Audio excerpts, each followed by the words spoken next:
Good morning, class 11.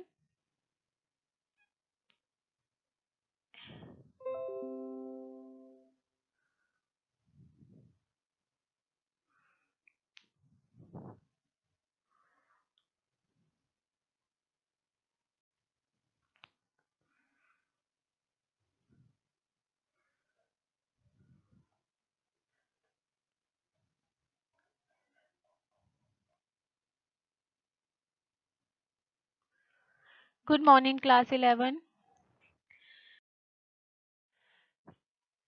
First of all, you have to read this question, beta. Jan first paid into bank for opening a current account.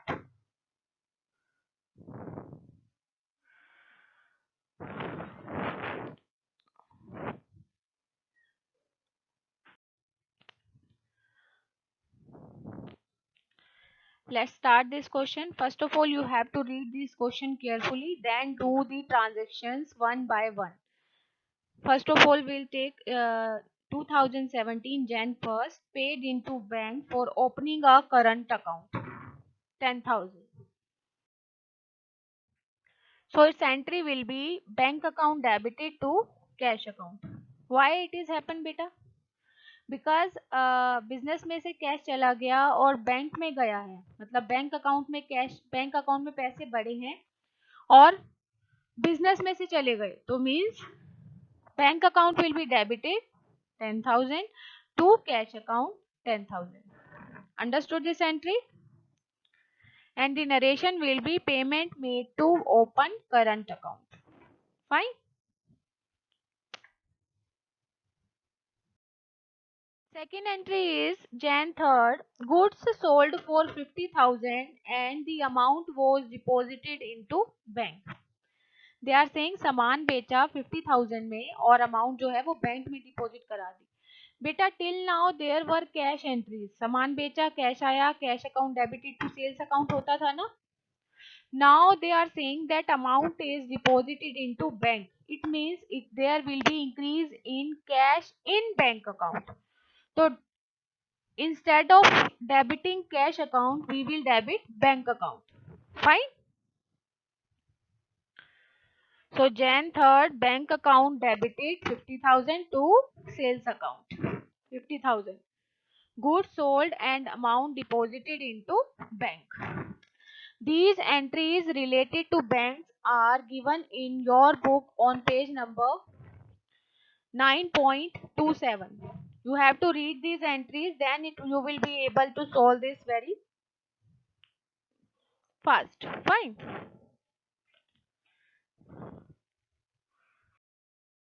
Next see beta. Next entry is Jan 7 amount withdrawn from bank. Page number 9.27 पे आ जाइए. Cash is withdrawn from bank. First entry हमने की थी cash is deposited into bank, bank account debited to cash account. अब cash bank से निकाल लिया तो ये अपोजिट हो जाएगा, cash account debited because cash is coming into the business to bank account. Understood?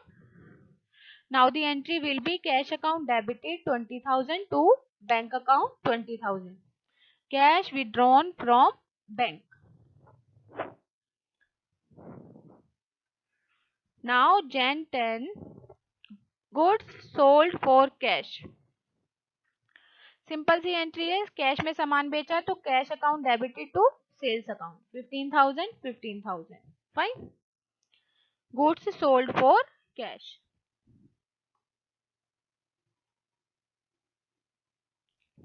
Now बेटा Jan 12 amount deposited into bank, bank में अमाउंट डिपॉजिट की 12,000. अब पेज नंबर 9.27 फर्स्ट एंट्री देखिए. When cash is deposited in that case we will debit bank account to cash account, credit cash account. Understood? Why we have debited bank account? Because it will increase cash in our bank account, that's why bank account is debited, but cash is going out from the business, that's why to cash account. Fine. So finally the narration will be cash deposited into bank. Now see Jan 14 Goods purchased and payment made by check. 25,000, 25,000.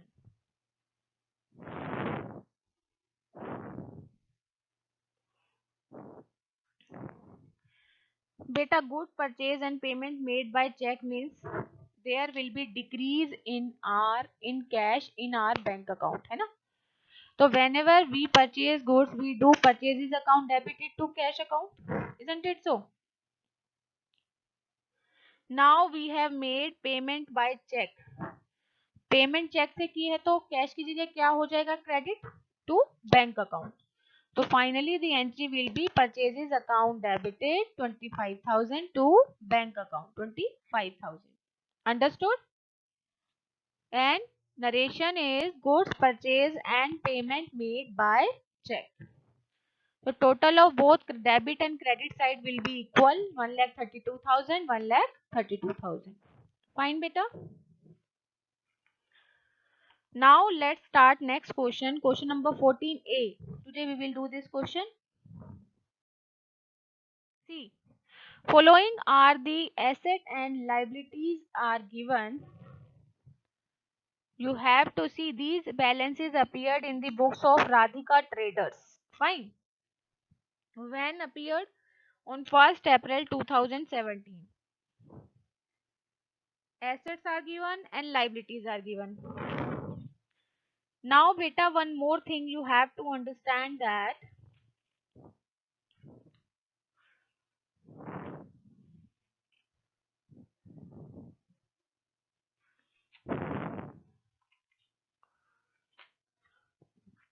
whenever assets and liabilities both are given in the question, definitely we have to do assets account debited to liability account.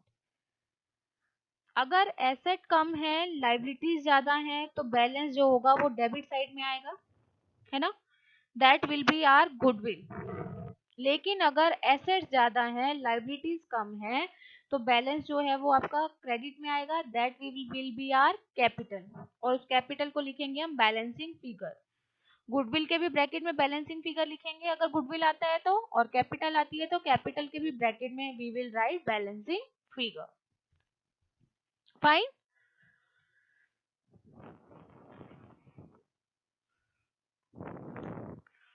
So first entry will be asset account debited to liabilities account. These are given. See, cash in hand account debited, cash at bank account debited, stock account debited, Mohan account, Sohan account, Dinesh account. These are our debtors. Debtors are included in assets now.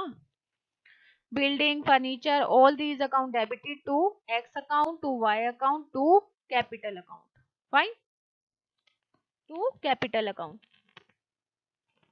So here assets are more and liabilities are less. So balancing figure will be calculated as capital as 1 lakh. Fine. Understood this. अगर balancing figure debit में आता है तो goodwill लिखते हैं और credit में आता है तो कैपिटल, क्योंकि goodwill is also our assets और capital is included in along with liabilities. Fine. Now see, first entry is April 2 bought goods of the list price of 6,000 from Khanna Brothers less 15% rate discount. 6,000 में से 15% minus करेंगे 900 तो आएगा आपका 5,100. तो entry will be purchases account debited to Khanna Brothers to cash account.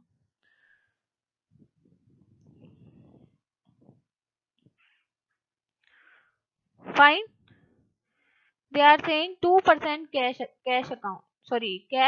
discount and paid 40% price at the same time.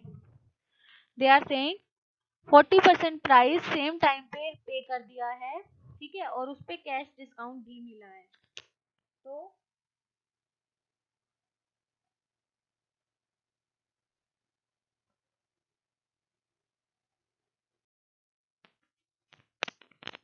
$5,100 का 40% 2,040 will be there. 2,040 का 2% निकालेंगे वो आएगा आपका 40.8. That means 41. और वो 41 रुपीज जो है वो कहाँ लिखेंगे? We will write in discount receipt, to discount receipt. Fine. So purchases account debited to Khanna Brothers, to cash account, to discount received account. Fine. Now 2040 में से 41 माइनस करेंगे, वो आएगा आपका 1999. That will be our cash account. इन दोनों को add करके 5100 में से माइनस करेंगे, जो आएगा वो आपका लिखा जाएगा टू खन्ना ब्रदर्स, क्योंकि ये अमाउंट खन्ना ब्रदर्स ने अभी तक नहीं दिया है. Fine. Understood. Now the next entry is received a draft from Mohan in full settlement and deposited into his bank account. Bank deposited it into bank, हमारे बैंक अकाउंट में मिला. फाइन. मोहन ने कितना देना था? It is given in the asset. Question में asset में given है 10,000. हमें मिले मोहन से कितने? 9,750, जो हमने कहा डिपॉजिट करा है? बैंक अकाउंट में. तो bank account will be debited with rupees 9,750 to Mohan 10,000. अब बीच की अमाउंट कहाँ जाएगी? Discount allowed. कहाँ जाएगी बेटा? Discount allowed. फाइन. तो finally the entry will be bank account debited, discount allowed account debited to Mohan. Draft receive from Mohan deposited into bank. Fine. Next entry is beta April 5th. Purchase goods from Suresh for rupees 8,000. 20% trade discount and paid him by check. तो पहले तो purchases की entry होगी. Purchases account debited to, we have paid through cheque, तो to bank account. For how much? 8,000 का 20% कर calculate कीजिए. 1600. 8,000 में से 1600 माइनस कीजिए, 6400 से एंट्री होगी. And the entry will be April 5th. Purchases account debited to bank account. Goods purchase and payment made by cheque. Fine.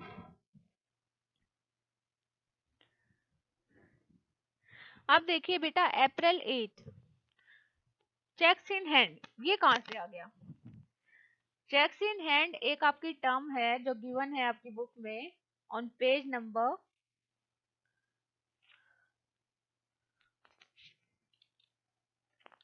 9.27. देखिए इट इज गिवन ऑन 9.27.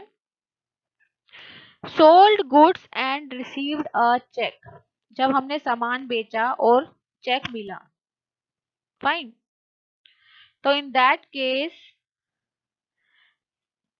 हम मानेंगे कि हमने चेक अभी तक बैंक में डिपॉजिट नहीं कराया है, क्योंकि नेक्स्ट एंट्री पढ़ेंगे तो इसमें लिखा है deposited the above cheque into bank. 8 को सामान बेचा था, 10 को डिपॉजिट कराया है, तो इसका मतलब हमने उस दिन डिपॉजिट नहीं कराया. इसका मतलब वो चेक हमारे पास था कब? 8 अप्रैल को. तो 8 अप्रैल को एंट्री वो sold goods and receive the check.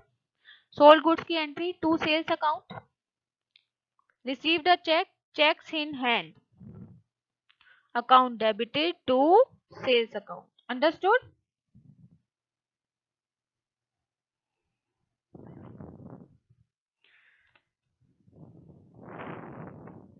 Understood beta this entry? Now see April 10 deposited the above check into bank. अब चेक जो है वो बैंक में सबमिट करा दिया है, तो हमारे पास से चेक चला गया, तो two cheques in hand account credited है ना. गया कहाँ? बैंक अकाउंट में. तो bank account will be debited to cheques in hand 25,000 25,000. and the narration will be checks deposited into bank. Next see beta April 12 Sohan deposited in our bank account. जब भी कोई customer हमारे बैंक अकाउंट में deposit कराता है पैसे, तो सोहन से पैसे चले गए ना, तो टू सोहन अकाउंट 4,000. डेबिट क्या होगा? बैंक अकाउंट, क्योंकि हमारे बैंक अकाउंट में पैसे इंक्रीज हुए हैं, अमाउंट इंक्रीज हुई है, हुई ना. तो bank account debited to Sohan account 4,000 4,000. Now April 16 paid income tax by cheque. अब इनकम टैक्स पे किया है चेक के थ्रू, इसका मतलब it means that is our personal expense ना. तो drawings account debited to cash account. How much? 5600, 5600. It could be drawings account debited to bank account, not cash account. Fine. April 20th, received a check from Sohan and sent to bank. Discount allowed 200. एक check मिला सोहन से तो सबसे पहले bank में चला जाएगा cheque, bank account debited 7800. Discount allow किया है हमने, डिस्काउंट अलाउड अकाउंट डेबिटेड 200. मिला किससे? सोहन से, तो to Sohan's account 8000. Understood? And the narration will be banked cash received from Sohan in full settlement of his account. Fine. Now see, April 21st withdrew from bank for office for personal use. बेटे अगर हमने bank से पैसा निकाला है तो 9.27 में entry second entry देखिए, when cash is withdrawn from the bank, cash account debited to bank account entry होती है ना, तो ये एंट्री थोड़ा ध्यान से समझिए. Withdrew from bank, office use के लिए जो निकाला है उसके लिए तो एंट्री होगी cash account debit to bank, और जो पर्सनल यूज के लिए विड्रॉ किया है उसके लिए एंट्री होगी drawings account debited to bank. तो फाइनली कॉमन एंट्री कर लेते हैं क्योंकि दोनों में ही बैंक क्या हो रहा है, क्रेडिट हो रहा है. तो common entry will be drawings account debited 4000 for personal expense, cash account debited 2000 for office expense, to bank account 6000. Fine. So narration will be amount withdrawn for office and personal use. Now April 23rd, sent a check to X in full settlement of his account 4900.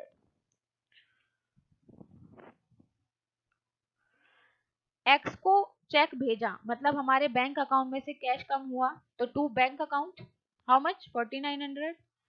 देना कितना था x को हमें, देखिए liabilities में question में ही given है creditors x 5000, दिया कितना 4900, तो 100 रुपीज क्या मिला हमें, discount. 100 rupees will be discount receipt. Fine. So entry will be debit the receiver, X account debited 5000 to bank account 4900 to discount received 100 rupees. Fine. Check issued to X in full settlement of his account. Now April 27. Cheque of Sohan returned by the bank as dishonour. Sohan का cheque जो है वो dishonour हो गया. तो बेटा जब भी चेक डिसऑनर होता है तो फिर एंट्री को क्या करते हैं हम, एंट्री को ऑपोजिट कर देते हैं. सोहन को जब चेक दिया था हमने तो उसकी एंट्री हमने क्या की थी,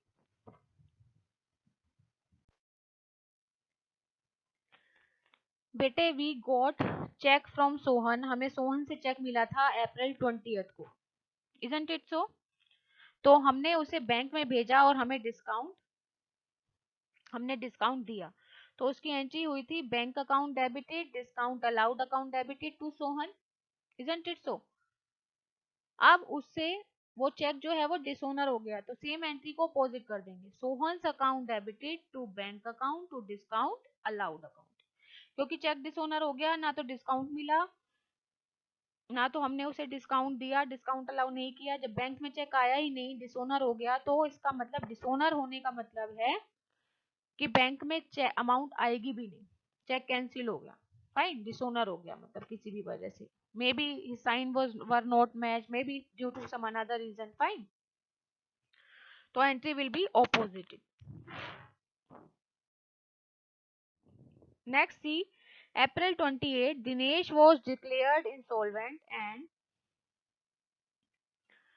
they are saying Dinesh declare हो गया इंसॉल्वेंट, मतलब दिनेश के पास देने के लिए पैसे नहीं है और पेमेंट ऑफ 60 पैसे इन रूपी, हमें 60 पैसे मतलब जो अमाउंट उसने देनी थी उसका 60% हमें मिला. फाइन. By cheque. तो यहाँ पर एंट्री होगी बैंक अकाउंट डेबिटेड 8400, 14,000 का 60% कैलकुलेट कीजिए, 8400 विल बी देयर.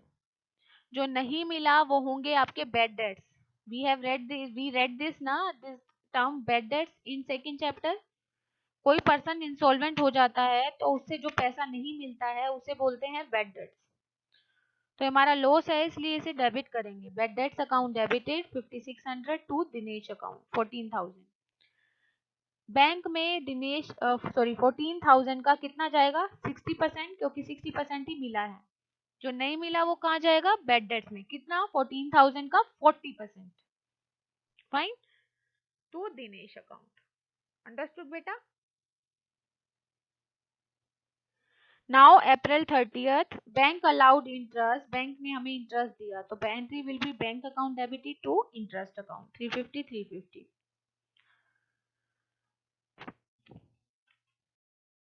अप्रैल 30 को ही एंट्री होगी। Paid for rent by cheque, rent pay किया चेक के थ्रू। ट्रैवलिंग एक्सपेंसेस पे किए चेक के थ्रू। तो जो चेक के थ्रू पे किया है तो क्या होगा टू बैंक अकाउंट, बिकॉज हमारे बैंक अकाउंट में से अमाउंट कम हो रही है ना। तो entry will be expenses, these both are are expenses, rent account and travelling expenses account. तो rent account debited 1500, travelling expenses account debited 500 to bank account 2000, and finally the entry will be expenses paid through check. We will do total as well for debit and credit side. Understood these entries? Before doing this question you have to revise all the entries given on page number 9.27, 9.2, 9.30. Fine, and do the illustration given on page number 9.30. Fine, 14a as well. Practice. Do this question beta, whatever I taught you, this question 13 and 14a in your notebook, and practice illustration as well given on your given in your book on page number 9.30. Understood?